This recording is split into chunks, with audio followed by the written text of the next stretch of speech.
رمضان کریم کې خو ډېرې خبرې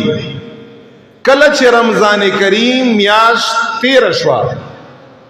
اوس څو خبرې ثابت شوې اول نمبر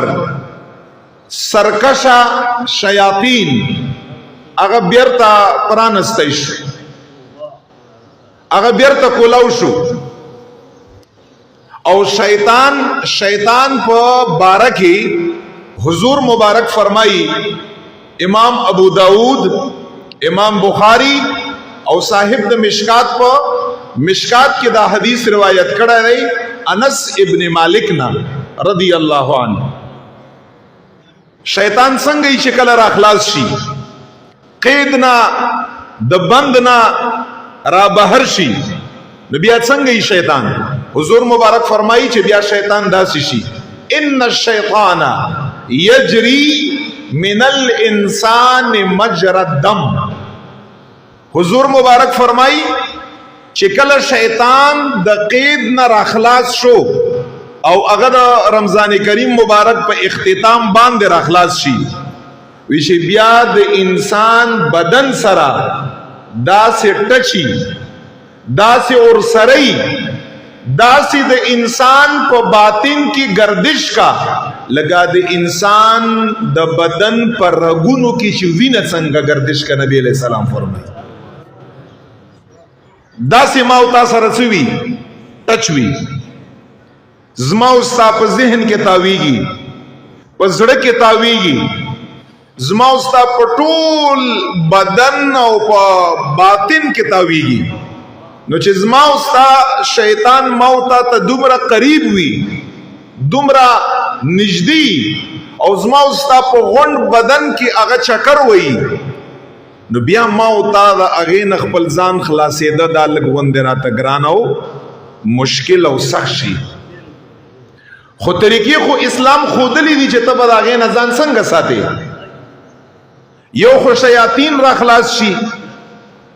خطره زیاته شي د نافرمانیو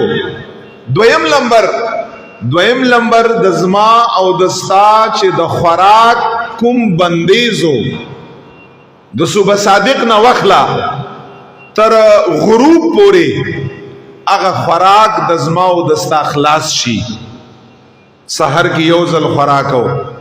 په 9 بجې باندې بیا خوراکو په 11 بجې باندې بیا خوراک زمونږ او ستاسو پښتانه په شپه او په ورځ کې چې په کم مقدار باندې خوراک وکړو نو کم از کم 15 پیره خوراک کړو په کم مقدار باندې نو خوراک د زما او بیا چې په کومه پیره باندې ما او تا خوراک کړم څه هدیه نه معلوم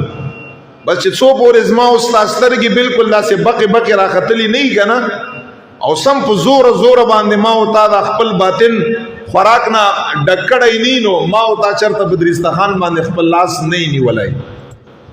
خم ځان موړ کړی نه په زیات خوراک باندې به انشاءالله تعالی یو جمعه زار ته خبرې کوم دا کثرت خوراک چې کوم دی زیات خوراک دا انتهایی مضموم سیز دی ګوره دا یاد لري دا ډېر بد سیز دی یو خو په دې کې د صحت بګاړ دی صحت د انسان تباہ او برباد شي بل د ګناهونو اصل او جړ همدغه سیز دی چې کله دا زیات شي زما او ستا انرژي زیات شي طاقت زیات شي شهوت هغه ورسره زیات شي چې شهوت زیات شي دا د شیطان د پاره هغه لار ده د انسان د خویولو د دوکه کولو چې د دینه اسانه لار شیطان د پاره بل لار ګوره دا یاد لري انسان د پاره نشته دا ډیره اسانه لار ده چې انسان اوخی انسان ګناه کې مبتلا کا انسان په نافرمانی کې مبتلا کا دا ډیره اسانه لار ده او دا صرف اور صرف زیاتیږي د خوراک نه ځکه حضور مبارک فرمایي